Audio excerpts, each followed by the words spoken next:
Hi everyone, in this video we're going to look at creating pie charts and bar charts from raw categorical data.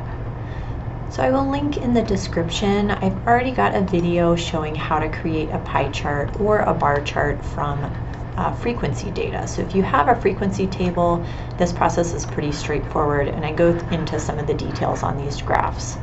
But in many cases, if we have raw data, we're dealing with just a list of responses. In this case, I have pet preference, type of location, and age data from a bunch of different people.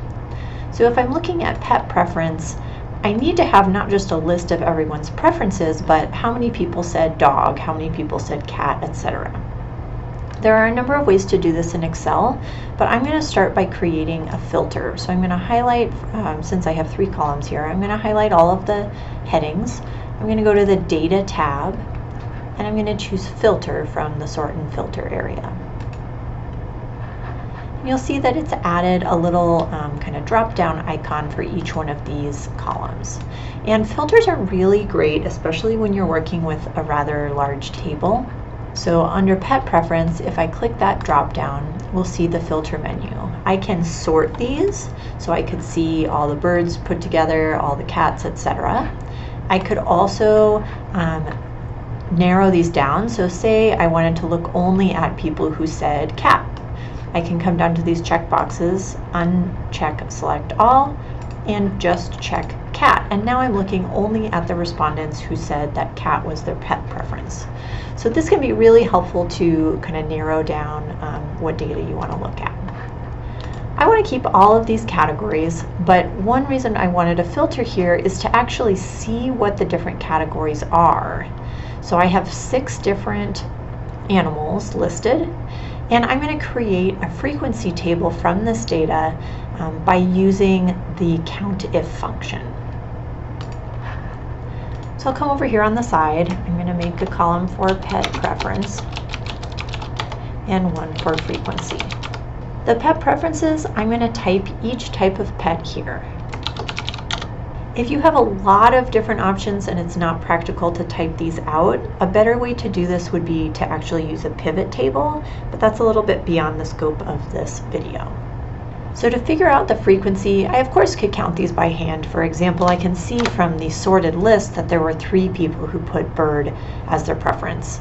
But if this was a much larger set of data, I might not be able to do that very easily. So I'm going to use a formula here called COUNTIF. So all of our formulas will start with an equal sign, and then COUNTIF, all is one word, and I'm going to put a parentheses. You'll see the little box that pops up from Excel shows that there are 2 inputs to this function. The first is the range. The range is where does Excel need to look for what we're trying to count here. So I want to count the responses in column A. I'm going to click the A heading and I can just select the entire column. You can also select just a portion if that's more appropriate. And then I'm going to put a comma. And then the criteria, in this case, I want this value to match bird. So I already typed the label here. I'm just going to click this cell here. So this has found 3 items within column A that were birds. And the great thing about this formula is that these cell references for column A and the pet preference that I'm interested in will travel down this whole table. So I'm going to stop editing that cell. I'm going to select it and then put my mouse over the lower right hand corner until it turns into a black plus. I drag this down to the bottom, and it has now counted up all the cats, all the dogs, all the fish, etc. So if I double click on one of these, I can see that for dog, it's still counting within column A, but it's now matching the cell G4, which is where the label dog is. So with just a few steps, I've created a frequency table like this, and I can easily create a pie chart or a bar graph. Again, for more details on the settings of those graphs and labeling and things like that, watch my other video. I could do the same thing for location. This is also categorical data. I might just sort or look at the options just to see what different categories there were. So again, I've made a list of the possible options under location, and then for frequency, I will do equal COUNTIF. I will do equal COUNTIF.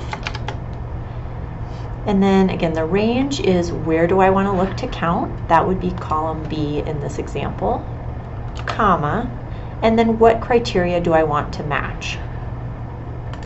I'm going to select rural. With this COUNTIF function, you can also do conditions like if you had a number, you could say less than 50 or something like that. But in this case, I'm just matching a particular value. And then I drag this down to fill in my table. And if I select this data, I could go to Insert and do either a bar or column chart or a pie chart. That's it for this video. Thanks for watching.